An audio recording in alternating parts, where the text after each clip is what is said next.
Astaghfirullah. Assalamualaikum warahmatullahi wabarakatuh.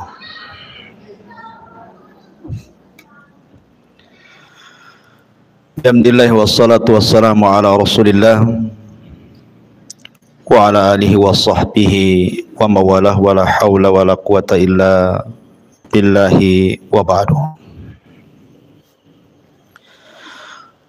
Qala Allahu azza wa jal, ya ayyuhalladzina amanu taqullaha haqqa tuqatih wa la tamutunna illa wa antum muslimun. Wa qala sallallahu alaihi wasallam, man salaka tariqan yaltamisu fihi ilma sahhalallahu bihi tariqan ilal jannah.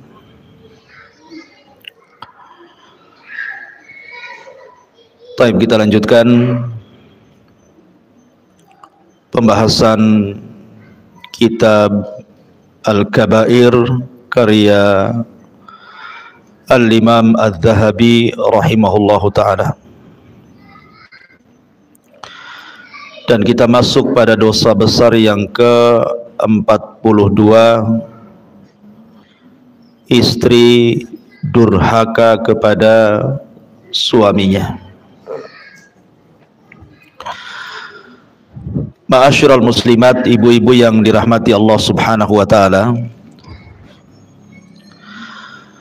kita tahu bahwa tujuan berumah tangga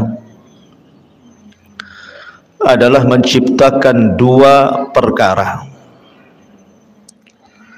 Pertama, mawaddah, dan yang kedua, rahmah.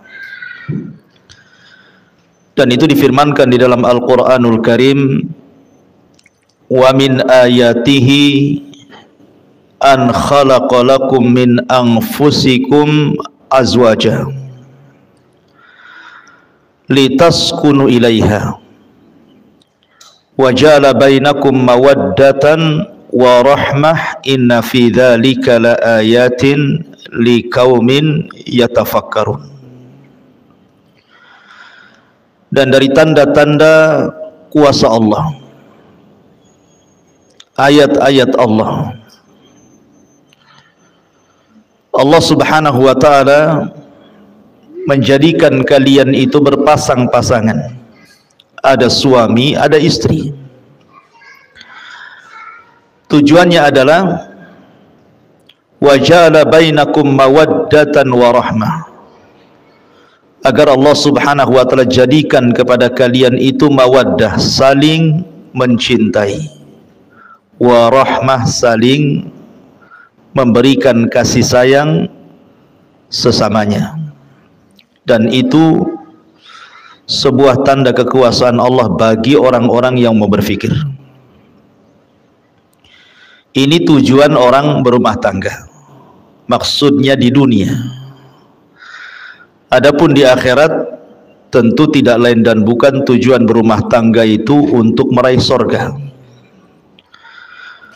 Karena tujuan rumah tangga itu bukan segala-galanya, tetapi wasilah.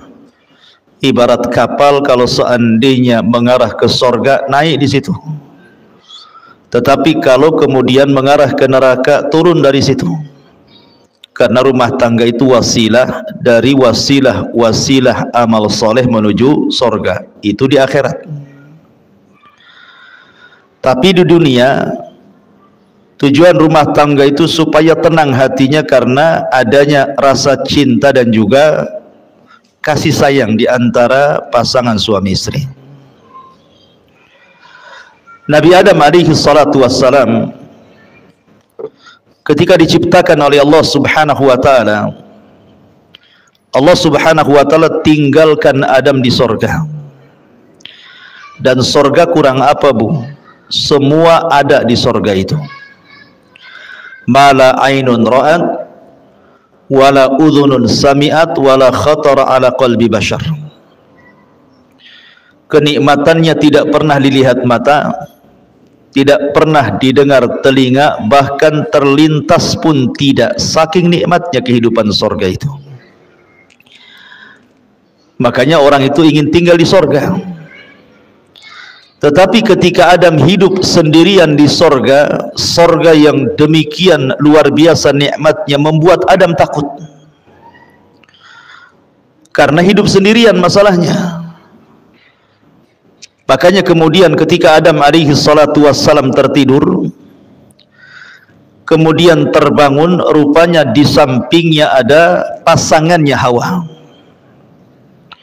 Kemudian Adam bertanya kepada Hawa, siapa kamu? Man anti, siapa kamu? Maka Hawa mengatakan, saya Hawa.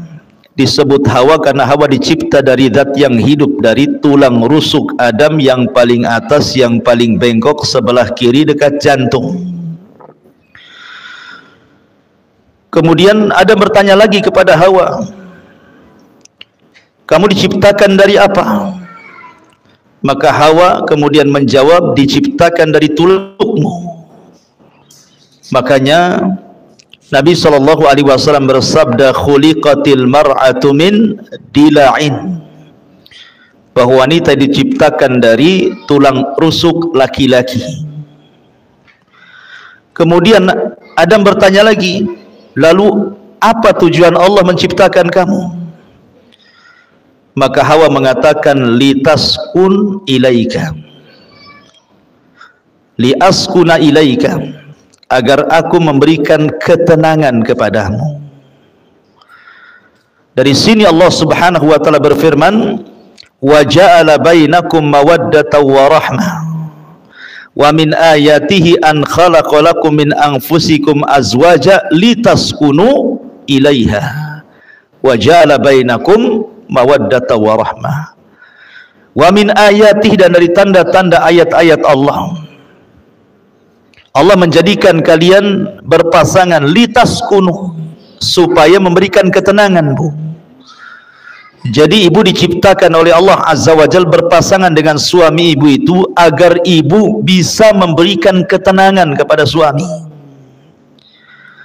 Karena banyak suami itu harusnya ketika berumah tangga dia tenang, malah tidak tenang.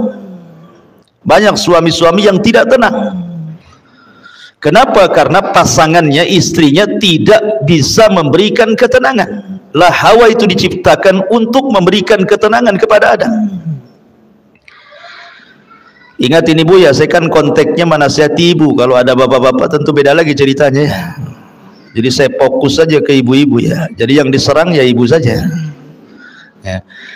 Jadi posisi ibu itu litaskun, supaya memberikan ketenangan kepada bapak, bukan malah kemudian merepoti laki-laki sehingga rumah yang besar, uang yang banyak, kendaraan yang mewah tidak bisa tenang. Karena itu tidak bisa menenangkan, Bu. Harta sebanyak apapun laki-laki itu, mobil seindah apapun, uang sebanyak apapun, tanah seluas apapun, kalau di sampingnya tidak ada wanita tidak akan tenang. Dan lebih tidak tenang lagi kalau wanita yang diharapkan ketenangannya tidak menenangkan. Makanya posisi ibu itu harusnya memberikan ketenangan. Jangan sampai kemudian menjadikan suami tidak tenang. Apa yang harus dilakukan oleh ibu? Wa ja'ala bainakum mawaddatan wa rahmah.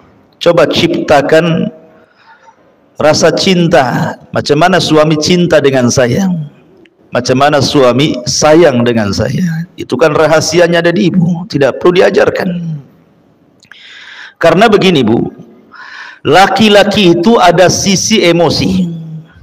Saya selaku laki-laki merasakan, laki-laki itu ada sisi egoisnya, ada sisi emosionalnya. Yang bisa mengerem itu hanya agama. Tetapi kalau kita melihat suami-suami yang ada di umum sana yang kurang pendidikan agamanya, maka terkadang rumah tangga itu jadi pelampiasan, Bu. Jadi kalau dia ada masalah di luar, itu sansaknya itu ibu tuh yang jadi objeknya itu, padahal masalahnya di luar. Sampai ada kisah seorang laki-laki menceraikan 5 wanita sekaligus. Pernah dengar, Bu? 5 wanita sekaligus, 4 istrinya, 1 istri tetangganya. Gimana caranya itu? Kok bisa menceraikan istri tetangganya? Jadi laki-laki ini dia ada masalah di luar, mobilnya mogok, kendaraannya tidak sampai ke perusahaan, dia sudah emosi itu dengan mobilnya. Ketika dia emosi, telepon pula istri pertamanya, omongannya nggak enak. Akhirnya dia berjanji untuk menceraikan istrinya, pulang dia. Sampai di rumah, mana istriku yang pertama? Datang istri yang pertama, kenapa kau ngomong begini begitu? Anti talik, saya ceraikan kamu. Satu tuh kena cerai. Datang istri keduanya, kaget. Bang, salah apa istrimu tuh? Kenapa kau ceraikan dia? Bertakwalah kau kepada Allah. Marah lagi, namanya lagi emosi, Bu. Dipanas-panasi makin emosi. Oh, kalau gitu kau ceraikan juga kau, katanya. 2 lah diceraikan. Datang lagi istri ketiganya. Kemudian ketika melihat 2 istri diceraikan, a'udzubillah, aku berlindung kepada Allah. Kenapa kau ceraikan 2 orang itu? Kamu juga ingin cerai? Aku ceraikan juga. 3 lah tuh. Datang istri keempatnya mengatakan, bang, kau sudah ceraikan 3 istrimu, sekarang tinggal aku. Ceraikan juga aku. Akhirnya diceraikan. Oh, kau minta cerai juga? Anti talik, kalau gitu ku ceraikan juga kamu. Datang istri tetangganya, dengar kan, kok ribut-ribut. Ketika melihat laki-laki itu, kata istri tetangganya, a'udzubillah, hei fulan, aku berlindung kepada Allah, bagaimana bisa kau menceraikan dalam sekejap 4 istrimu? Lagi emosi, Bu. Oh, kalau gitu saya ceraikan kamu sebagai wakil suamimu, kalau suamimu mengizinkannya. Datang suaminya, aku izinkan, katanya. Coba ingat. 5 perempuan dicerai dalam satu waktu. Itulah kisah seorang laki-laki menceraikan 5 istri itu, gara-gara emosi, Bu. Artinya begini, Bu, dalam kondisi apapun, ibu tidak tahu suami itu ada masalah apa di luar. Makanya kenapa seorang wanita itu digunakan atau difungsikan oleh Allah untuk memberikan ketenangan. Lihat Khadijah, ketika Nabi SAW dalam kondisi ketakutan, kemudian dia datang kepada Khadijah dan mengatakan, dassiruni, dassiruni, selimuti aku, kata Rasul. Maka Khadijah pun menyelimuti Rasul dan masuk dalam selimut itu juga. Kenapa kemudian Rasul minta diselimuti? Karena salah satu yang bisa menenangkan itu selimut, Bu. Orang lagi takut, biasanya sembunyi di balik selimut itu, ngurangi sedikit lah. Baru setelah tenang, baru Khadijah pun kemudian bertanya, ada apa? Maka Rasul menceritakan. Khadijah langsung mengatakan, wallahi, demi Allah, engkau tidak mungkin dihinakan Allah. Orang sepertimu, orang baik, gak mungkin dihinakan Allah dengan peristiwa seperti ini. Karena bagaimanapun Rasul belum tahu makhluk yang bersayap yang segede apa gitu ya, sayapnya saja terbentang antara ufuk ke ufuk gitu ya. Bisa saja syaitan, bisa saja iblis, bisa saja jin, bisa saja apa, kan tidak tahu. Sehingga wajar ketakutan. Karena belum tahu kalau itu adalah malaikat masalahnya. Kalau sudah tahu itu Jibril, ya nggak mungkin ketakutan Rasul kan itu. Maka Khadijah hanya mengatakan, wallah la yuhzikallahu abada, demi Allah, orang sepertimu tidak mungkin dihinakan Allah subhanahu wa ta'ala. Engkau ini orang yang suka menghormati tamu, menyambung silaturahim, membantu orang, macam-macam sifat Rasul yang baik. Kemudian disampaikan Khadijah kepada Rasul, sampai Rasul kemudian tenang. Begitulah seorang wanita. Jadi ciptakan al-hub, perasaan cinta dan juga kasih sayang. Sampai ada satu kisah. Jadi ada seorang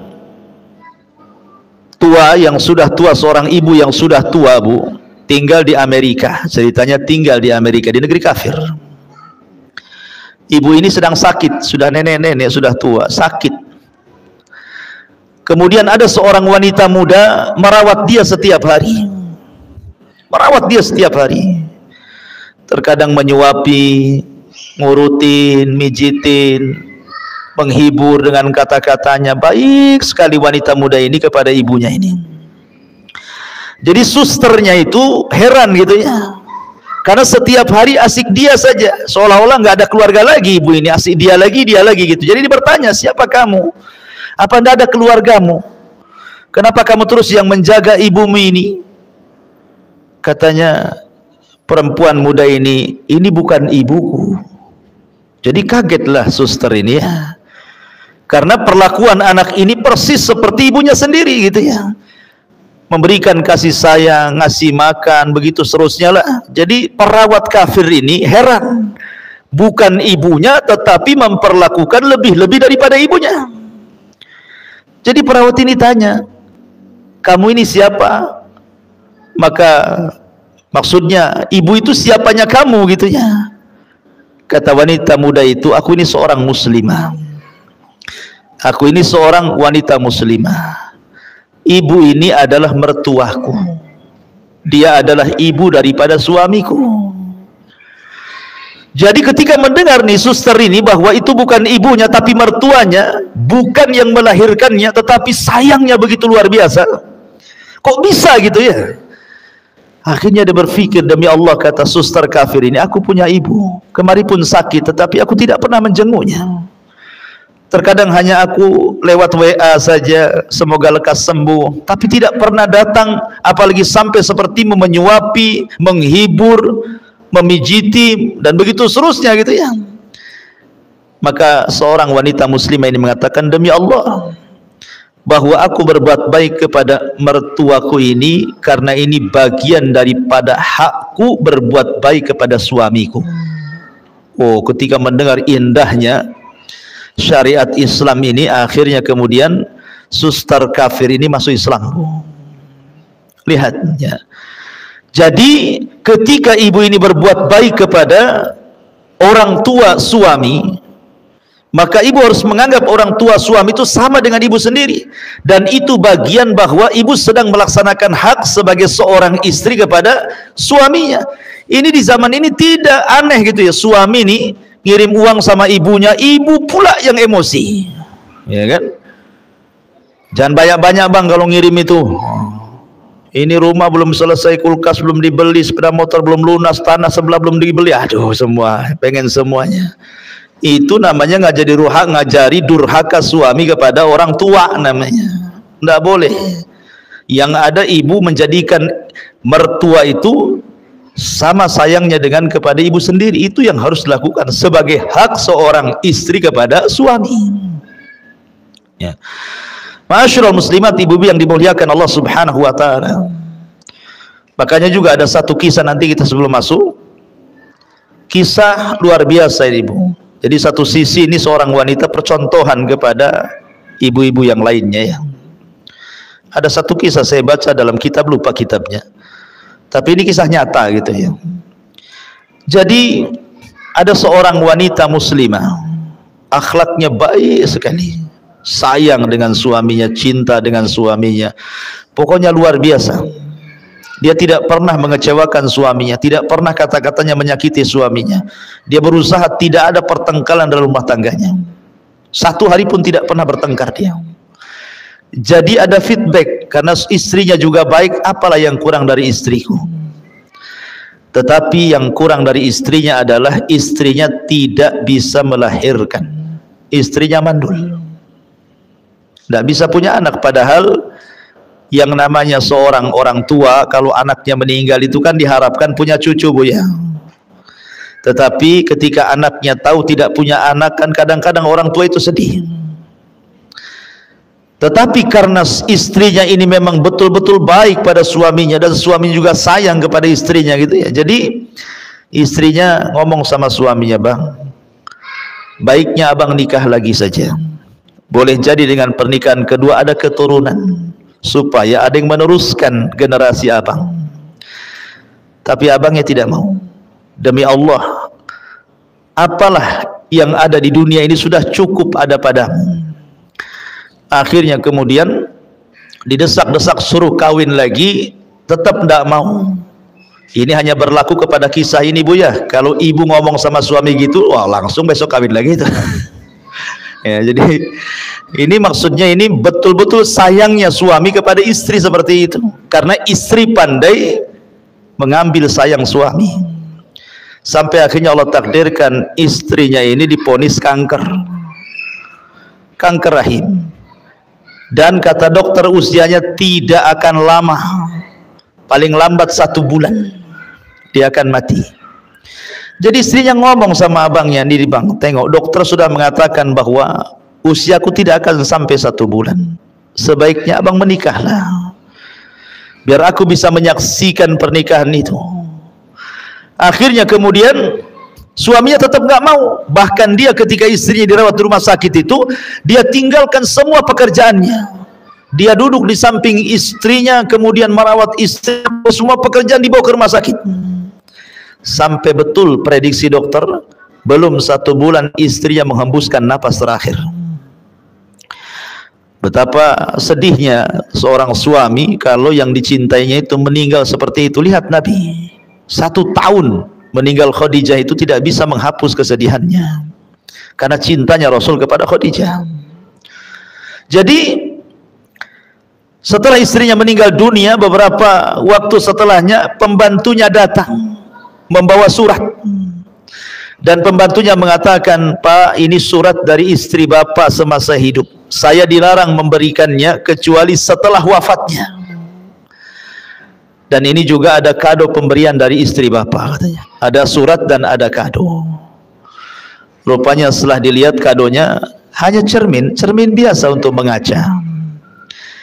Kemudian dia menitip surat, dan isi suratnya dia memohon, "Bang, ketika aku di dunia aku memaksa engkau berpoligami supaya punya anak, abang tidak mau. Saya paham, boleh jadi abang takut saya cemburu.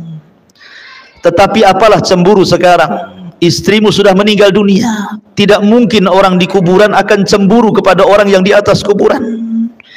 Tolonglah menikah bang.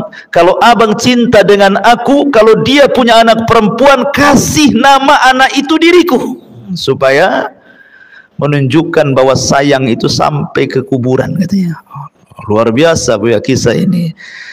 Kayak sinetron aja Ustaz. Enak kali kalau punya kisah kayak gini ya.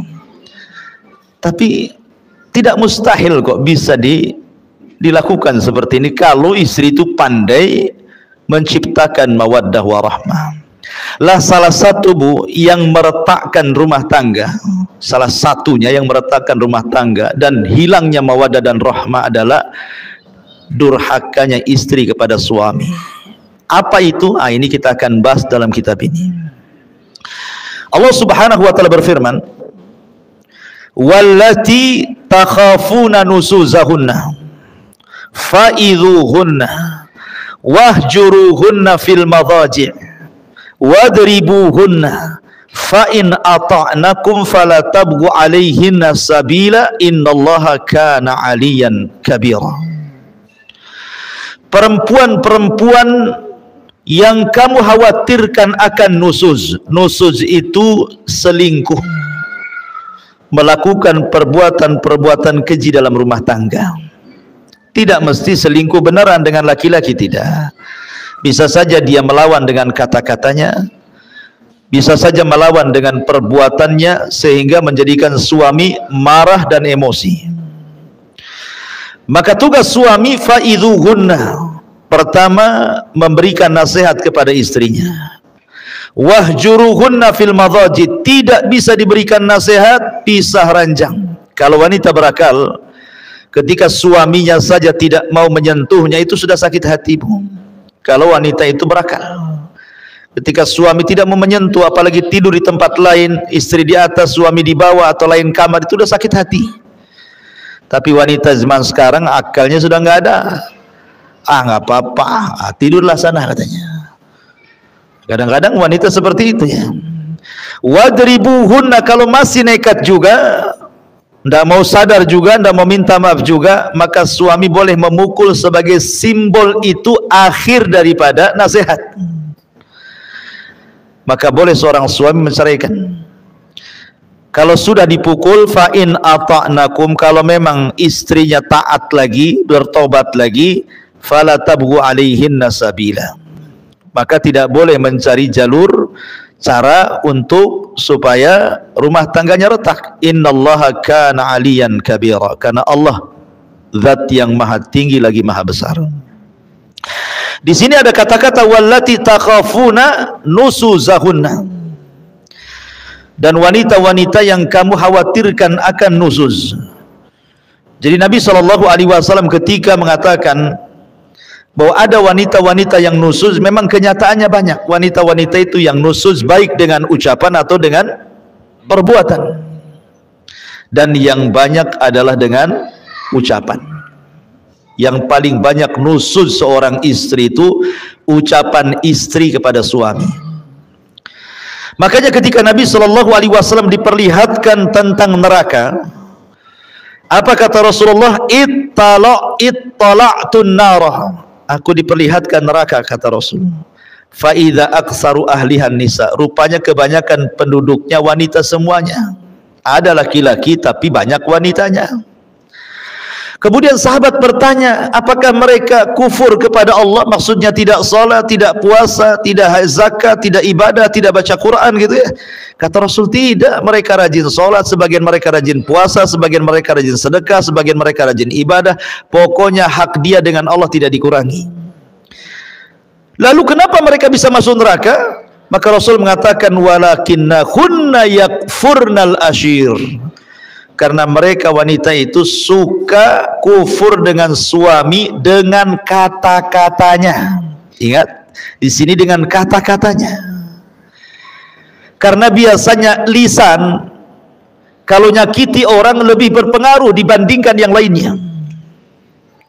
Kemudian Nabi SAW ditanya gitu ya, bagaimana bentuk kufurnya? Maka bentuk kufurnya adalah apabila seorang suami banyak melakukan kebaikan kepada ibu, kemudian ada kesalahan satu kali, tiba-tiba ibu mengatakan, engkau belum pernah berbuat apa-apa kepada saya. Abang ini sebenarnya tidak cinta sama saya. Abang ini tidak pernah memberikan perhatian. Abang ini begini-begini. Intinya bahwa menghapus semua kebaikannya. Harusnya seorang istri sebelum ngomong yang nyelekit kepada suami itu, la yafruku mu'minun mu'minatan. Baik seorang istri memandang suami, suami memandang istri, sebelum mengeluarkan kata-kata itu, Bu, timbang pasangannya itu. Baiknya seberapa, buruknya seberapa. Kalau seandainya keburukannya hanya 30%, kebaikannya 70%, lalu kenapa kemudian ibu ngomong seperti itu? Itulah yang disebut dengan insaf dalam rumah tangga namanya. Insaf dalam rumah tangga itu sebelum ngomong, timbang-timbang dulu. Suami ini lebih banyak baiknya atau lebih banyak buruknya gitu loh. Supaya seimbang rumah tangga, dan disitulah kemudian suami akan tenang karena ibu yang memberikan ketenangan. Lah di sini Nabi SAW mempertegas lagi apa yang dimaksud nusuz di sini. Nabi mengatakan, idza da'ar rajulu imra'atahu ila firashihi falam ta'tihi fabata ghadbana 'alaiha la'anathal malaikatu hatta tusbiha. Apabila seorang suami mengajak istrinya ke tempat tidur, tetapi sang istri menolaknya, sehingga sang suami marah-marah sepanjang malamnya dongkol, maka para malaikat akan melaknat ibu tersebut atau istri tersebut sampai datang waktu subuh. Subhanallah. Di dalam hadis, Bu, ada yang mengatakan apa? Idza tazawwaja ahadukum faqad istakmala nisfa dini. Apabila seorang itu menikah, berarti seseorang sudah mendapatkan separuh agama, kan gitu ya. Ibu dapat separuh agama, bapak pun dapat separuh agama. Apa yang dimaksud separuh di sini? Separuh agama yang dimaksud dalam rumah tangga adalah kebutuhan biologis. Ya Ibu ya. Jadi separuh agama itu artinya kebutuhan biologis. Karena kalau orang tidak berpasangan, tidak punya istri atau tidak punya suami, cenderung maksiat kepada Allah Azza wa Jalla. Cenderung maksiat kepada Allah Azza wa Jalla, berzina, zina mata, zina telinga, zina pikiran, bahkan terkadang dibenarkan dengan zina kemaluan gitu ya. Tetapi ketika kemudian seseorang menikah, semua terjaga. Dari sinilah makanya apabila seorang wanita atau laki-laki kemudian menikah, maka separuh agama sudah ibu dapati dan separuh agama suami sudah dapati. Kenapa? Karena sudah terpenuhi hajat biologisnya, sudah terpenuhi ya. Jadi separuh agama itu ada hubungan suami istri. Makanya kalau seandainya seorang wanita kemudian diminta oleh suaminya kok menolak gitu kan, makanya kenapa syariat Islam itu sampai betul-betul mengutuk wanita itu, sampai diutus malaikat yang khusus melaknat. Jadi ada malaikat-malaikat tubuh yang diutus oleh Allah, dia kerjanya yang laknat saja, melaknat orang. Dia nggak ada lagi kerjanya malaikat tuh. Dia tugasnya hanya melaknat, mengutuk. Nah itu saja. Dan salah satu malaikat itu yang suka melaknat dan mengutuk itu akan mencari ibu-ibu di malam hari. Siapa yang suaminya dongkol gara-gara ibu, siapa yang suaminya marah gara-gara ibu, gara-gara hubungan ranjang, maka malaikat itu akan terus mengutuk-ngutuk ibu walaupun ibu sedang tidur sampai subuh. Bayangkan kalau Allah takdirkan ibu tidak bangun lagi tuh, ibu meninggal dunia sementara sedang dikutuk-kutuk malaikat, apa jadinya tuh ya. Makanya di sini kenapa kemudian Imam Zahabi rahimahullahu taala memasukkan durhaka kepada istri dalam bab hubungan suami istri yang khusus itu bagian daripada dosa besar. Dalam riwayat yang lain, idza batatil mar'atu hajiratu firasha zawjiha la'anathal malaikatu. Apabila sang istri semalam menjauhi tempat tidur suaminya, maka para malaikat akan melaknatnya. Maksudnya kalimat menjauhi ini Bu, bisa secara hissi, bisa secara maknawi. Secara hissi, ibu pindah ranjang ya, dengan alasan apalah, tidak mau tidur sama suaminya, itu secara hissi. Secara maknawi gitu ya, suami tidak tertarik sama ibu ya. Ya maaf, mungkin kadang suami tidak suka dengan istri, mungkin ngoroknya keras gitu kan. Ada istri itu ngoroknya 1 kilo kedengaran, kok gitu kan. Suaminya baru datang capek-capek, harusnya itu kan istri kan di rumah nggak ngapa-ngapain, ya kerja juga sama. Kalau bisa itu, kalau tahu memang ibu tukang ngorok, biarkanlah suami tidur dulu kan itu ya, baru ibu tidur. Sebab kalau ibu tidur dulu udah suami capek kena ngorok ibu, kan double tuh ya capeknya itu kan, dongkol di perusahaan, dongkol pula sama ibu ya. Artinya ada menjauh secara maknawi, atau mungkin dandanan ibu kurang menarik gitu ya, sehingga kemudian suami ini tidak suka, malas tengok ibu. Habis di jalan dia nengok perempuan-perempuan seksi, sampai di rumah pula ibunya malah menggunakan pakaian-pakaian nggak jelas, atau malas dandan, badannya ndak wangi, pokoknya nggak selera lah ibaratnya gitu ya. Itu juga maknanya menjauh secara maknawi tuh. Kalau isi jelas-jelas ya, umpamanya tidur di bawah aja lah kan gitu ya. Tapi secara maknawi, secara maknawi ini yang banyak ini biasanya ya, karena seolah-olah karena sudah rumah tangga lama, anak sudah 3, 4 gitu, suami tidak mungkin ini juga asal-asalan, tidak begitu Bu. Nabi SAW itu ketika menikah dengan Aisyah radhiyallahu anha sudah tua gitu ya, dan sebagian istri Rasul juga banyak yang sudah tua, tapi mereka mencontohkan bagaimana menjadi seorang istri Nabi dan akan dicontoh oleh istri-istri umat Nabi SAW sampai hari ini.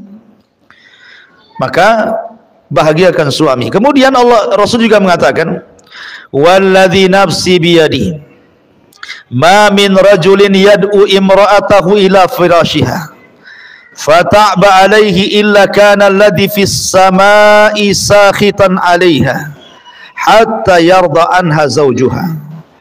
Demi zat yang jiwaku berada di tangannya, ketika ada seorang suami mengajak istrinya ke tempat tidur tetapi sang istri mengabaikannya, maka zat yang ada di langit akan murka kepada wanita tersebut sampai suaminya ridha kepadanya. Bayangkan zat yang ada di langit. Siapa? Allah. Allah akan murka. Ya. Pertama malaikat sudah murka, ini zat yang maha pencipta murka kepada kita, ini kan luar biasa, Bu. Ya. Kalau Allah sudah murka, siapa yang bisa meredam kemurkaan Allah? Makanya kenapa kemudian Imam Zahabi memasukkan minal kabair, dosa besar. Bahkan dalam riwayat, la yahillu limra'atin antasuma wa zawjuha syahidun illa bi'idni wala ta'zana fi baitihi illa bi'idni. Tidak halal artinya haram. Ketika Rasul mengatakan tidak halal, berarti kebalikannya haram. Seorang wanita berpuasa sunnah sementara suaminya hadir, suaminya tidak kerja, suaminya di rumahnya, tidak boleh kecuali izin daripada suaminya. Izin pun kalau seandainya paginya diizinkan kemudian siang dia minta, batalkan, Bu. Bagaimanapun melayani suami hukumnya wajib, tapi puasa sunnah ya sunnah. Al wajib muqaddam ala sunnah, yang wajib lebih diutamakan dibandingkan yang sunnah. Jangan banyak alasan, lah kan abang tadi ngizinkan pagi, masa sekarang nggak usah ada alasan. Ngapain buat alasan? Ibu ini kan puasa cari pahala, ini pahala yang lebih besar di hadapannya. Kenapa pula mempertahankan pahala yang kecil, mengabaikan pahala yang besar? Kan aneh jadinya. Ya. Nah, itu juga sebuah perhatian, karena sekali lagi bahwa salah satu tujuan berumah tangga itu menciptakan kebahagiaan, dan 50%-nya bicara tentang biologis hubungan suami istri. Ya. Kemudian juga Nabi mengatakan, "Lau kuntu amiran ahadan an yasjuda li ahadin la amartul mar'ata an tasjuda li zawjiha li idhami haqqiha." Kalaulah saja aku dibolehkan untuk menyuruh seorang agar sujud kepada yang lainnya, niscaya aku perintahkan istri sujud kepada suaminya karena besar haknya. Begitulah. Maka jangan pernah menentang ajakan suami. Jangan pernah ada alasan, saya ini capek Ustaz, dari pagi lah saya ini masaklah, inilah itu dan lain sebagainya, ya kan? Memang hidup di dunia kan capek, Ibu. Siapa yang tidak capek? Hidup di dunia ini capek. Tidak ada yang tidak capek, ya kan? Semua jadi ibadah gitu ya. Makanya sekecil apapun dalam urusan rumah tangga itu jadi ibadah, Bu. Contoh, Bu, pandangan, an-nazar. Apabila seorang pasangan memandang pasangannya yang lain, suami memandang istrinya, istri memandang suaminya, nazaran, dengan pandangan yang menyenangkan, maka Allah akan buat pandangan itu menjadi pandangan rahmat, Bu. Jadi kalau ibu memandang suaminya karena sayang, karena cinta, maka Allah ganti pandangan ibu itu menjadi pandangan rahmat kepada suaminya. Ya, Bu, ya. Jadi jangan sekali, kadang-kadang gara-gara masalah kecil pandangan sudah berbeda tuh. Istrinya pengen dibelikan apa sama suaminya kan, mungkin sudah janji tak sebulan 2 bulan mau belikan cincin umpamanya gitu ya. Bang, abang kan udah janji mau belikan cincin 5 gram jadilah bang, katanya. Kata abangnya, nantilah, belum ada uang. Mulai pandangannya sinis, beda tuh. Kan? Jangan, Bu, ya, jangan seperti itu. Kalau bisa stabilkan sajalah pandangan itu. Nah, perlu kemudian gara-gara itu kemudian sinis pula gitu, supaya suaminya dibuat pula persoalan, supaya suaminya betul-betul belikan ibu emas, dibuat gara-gara lah bahasanya kan. Jadi mandang saja pahala. Apalagi kalau lebih daripada itu, turun dari pandangan ke lisan, senyum. Senyum ini terkadang pengaruhnya lebih besar dibandingkan bicara, Bu. Ya. Senyum itu bisa lebih besar pengaruhnya dibandingkan orang bicara, merayu. Ya. Tetapi senyum itu pengaruh luar biasa. Saking berpengaruhnya senyum itu sampai Rasul mengatakan, loh, tabassumuka li akhika sadaqah. Senyum kamu kepada saudaramu itu dianggap sedekah. Loh, bagaimana kalau seorang istri senyum kepada suami? Tidak pernah senyum terus, kan enak, Bu, kalau orang senyum terus. Ya, kayaknya suami itu kayaknya tenang, kayak pengen pulang terus. Walaupun merasa salah itu, kalau nengok senyum istrinya itu tenang, Bu. Ya. Tapi kalau ibu sudah menampakkan wajah seramnya ya, gimana suami akan tenang? Senyumlah, walaupun ada masalah senyum. Terkadang aneh, ada seorang istri lagi masalah dengan suaminya, tiba-tiba ada telepon dari kawannya. Sempat-sempatnya dia tertawa dengan kawannya di saat dia sedang bermasalah dengan suaminya. Padahal tertawa dan senyum kepada kawannya dalam telepon itu dibuat-buat karena hatinya dia sedang dongkol gitu loh. Kalau dia bisa membuat senyum pura-pura kepada kawannya seolah-olah tidak ada masalah, kenapa tidak bisa buat pura-pura senyum kepada suaminya, Bu? Kan gitu ya? Kan aneh jadinya. Kok sama orang bisa pura-pura, kok sama suami tak bisa pura-pura gitu ya? Buatlah senyum pura-pura, ada apa-apa senyum pura-pura. Masalahnya gini Ustaz, saya kalau senyum-senyum kepada suami apa kau katanya? Ada apa? Ya karena ibu jarang senyum. Jadi kalau ibu senyum, suami udah deg-degan tuh jadinya. Ini jangan-jangan ada maunya nih kan gitu ya. Nah, tapi kalau orang senyum terus kan nggak curiga suami itu. Ini jarang senyum, sekali senyum pasti ada apa-apa itu di balik senyum tuh. Makanya apalagi kalau tambah daripada pandangan senyum sampai kepada kata-kata, sampai kepada perbuatan. Maksudnya perbuatan itu ibu menyenangkan suami, betul-betul menyenangkan gitu ya. Mampu menjaga badan, mampu menjaga badan. Ini enggak gitu ya. Makin bulan kok makin tambah lah beratnya ini. Timbangannya sampai jarumnya nggak ada lagi angkanya. Ya. Jadi jagalah penampilan, jaga pakaian, jaga semuanya, nggak masalah. Saya sudah tua Ustaz, nggak ada agama itu, nggak ada tua, nggak ada muda. Ya, agama itu semua sama. Ya, mau tua, mau muda, mau baru kawin, mau sudah lama kawin, semua sama. Karena inti rumah tangga itu adalah mencari redha. Sementara suami itu ibaratnya ibu bagi suami. Kalau keridhaan Allah itu di tangan seorang ibu bagi suami, maka keridhaan Allah bagi istri ada di tangan suami. Mana dalilnya? Lihat hadis selanjutnya. Ungduri aina anti minhu fa innahu jannatuki wa naru. Berkata Aman bin Muhsan, aku pernah menceritakan suamiku kepada Nabi SAW. Lalu dia mengatakan, kata Nabi SAW ketika dia mengatakan, bagaimana kondisimu dengan suamimu? Kata wanita ini, aku sudah berusaha keras membahagiakan suamiku kecuali apa yang aku tidak sanggup, kata wanita ini. Maka Rasul bersabda, lihatlah di mana posisimu di hadapan suamimu.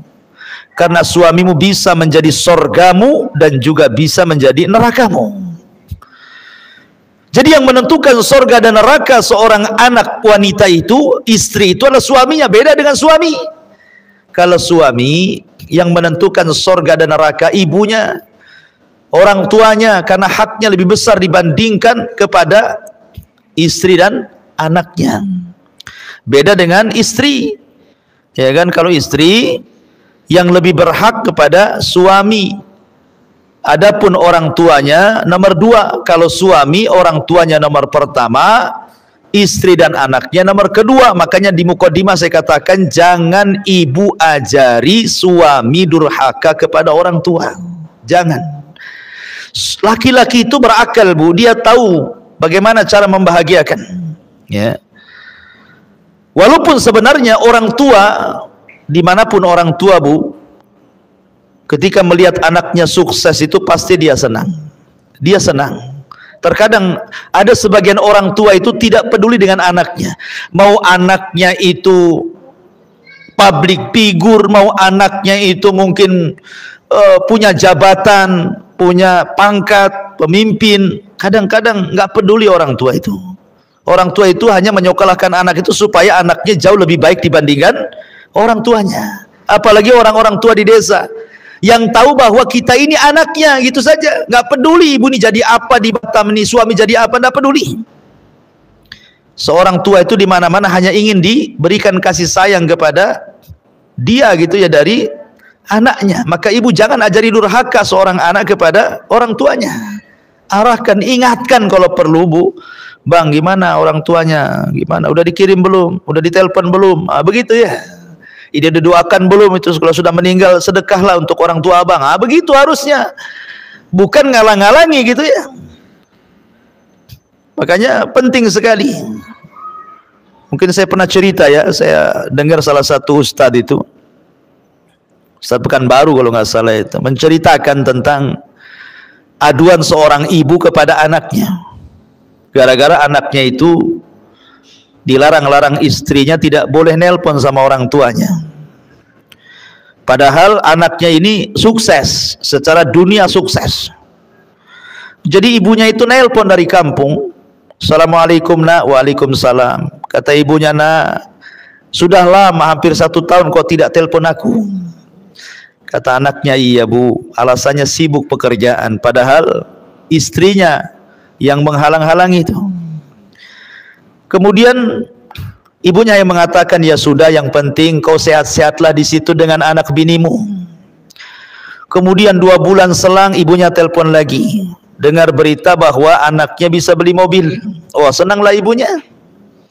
Dia mengatakan, nah saya dengar kau beli mobil bagus. Kata anaknya, ya alhamdulillah, kau pandai menyenangkan anak istrimu. Lihat, orang tua itu di mana-mana, kalau dia berakal bu, ketika suaminya bisa menyenangkan anak istrinya, itu senang dia.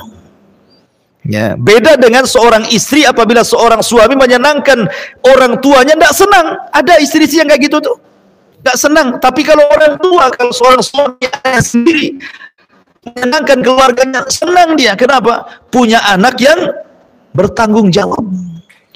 Kemudian ditelepon lagi gitu kan, nah saya dengar kau punya baru beli rumah gitu ya. Alhamdulillah, kau pandai bertanggung jawab. Akhirnya sampai kepada ceritanya mengagetkan karena rupanya istrinya ini suka dengan binatang, suka dengan anjing pula istrinya itu. Jadi suaminya belikan anjing lah, tak tanggung-tanggung, harganya 40 juta, beli dari Belanda lagi. Wah, banyak kali tuh, beli anjing saja 40 juta, impor lagi dari Belanda.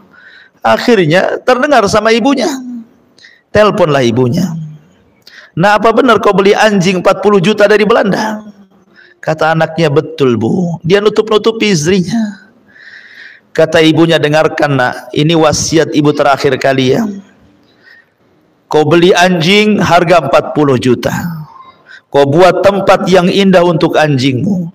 Kau beli makan untuk anjingmu pagi, siang, sore, malam. Kau rawat anjingmu pagi, siang, sore, malam. Demi Allah nak, kalau seandainya Allah subhanahu wa ta'ala wafatkan ibumu ini, kemudian Allah ciptakan kembali ke dunia, demi Allah, ibu tidak mau tercipta menjadi seorang manusia, hanya ingin tercipta menjadi seekor anjing supaya ibu bisa melihatmu. Oh, bayangkan, saking sakit hatinya seorang ibu itu. Ya, padahal doa seorang ibu itu 1 kali saja bu, 1 kali saja seorang ibu itu berdoa, kata Imam Syafi'i, itu sudah cukup, bisa membahagiakan rumah tangga anaknya. Tapi orang tua hari ini banyak mendoakan kebaikan orang tua, bukan hanya sekali, tapi tidak diijabah oleh Allah. Kenapa? Karena anak terlampau banyak menyakiti orang tuanya, sehingga doanya tidak diijabah. Padahal yang namanya orang tua kandung itu cuma 1 bu, ayah kandung pun cuma 1. Nggak ada ibu kandung, ayah kandung kedua, itu nggak ada ceritanya. Artinya bahwa kalau masih hidup dan dekat, kunjungi, ajak suaminya. Kalau jauh, telepon, seringlah telepon. Kalau memang sudah meninggal, ajak ke kuburannya, ziarah, kemudian berdoa, bersedekah, kan begitu. Lah harusnya istri mendorong-dorong suaminya untuk melakukan seperti itu. Kemudian Rasul mengatakan, la yanzurullah ila imra'atin la tashkuru li zawjiha wa hiya la tastaghni anhu. Allah tidak akan melihat kepada seorang istri yang tidak bersyukur kepada suaminya sedangkan ia masih membutuhkan suaminya. Dia butuh suaminya tapi dia tidak sayang. Ini wanita terlaknat kan ini. Dan yang terakhir, man kharajat min baiti zawjiha la'anathal malaikatu hatta tarji'a aw tahtub. Barang siapa seorang istri yang keluar dari rumah suaminya tanpa izin suami, maka para malaikat akan melaknat hingga dia kembali atau bertobat. Banyak istri gara-gara bertengkar dengan suami dia nggak sabar.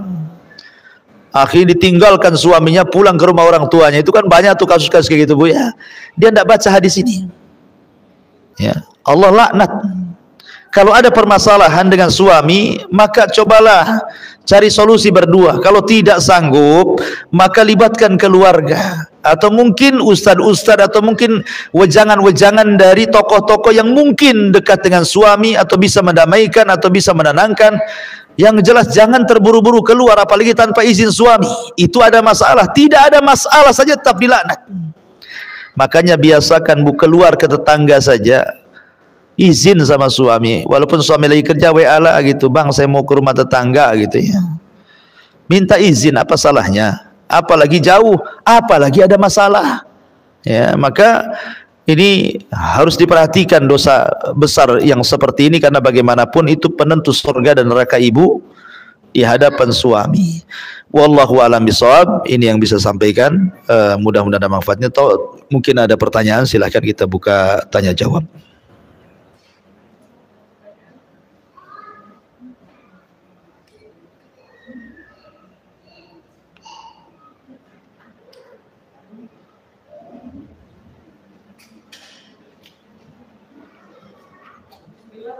Iya.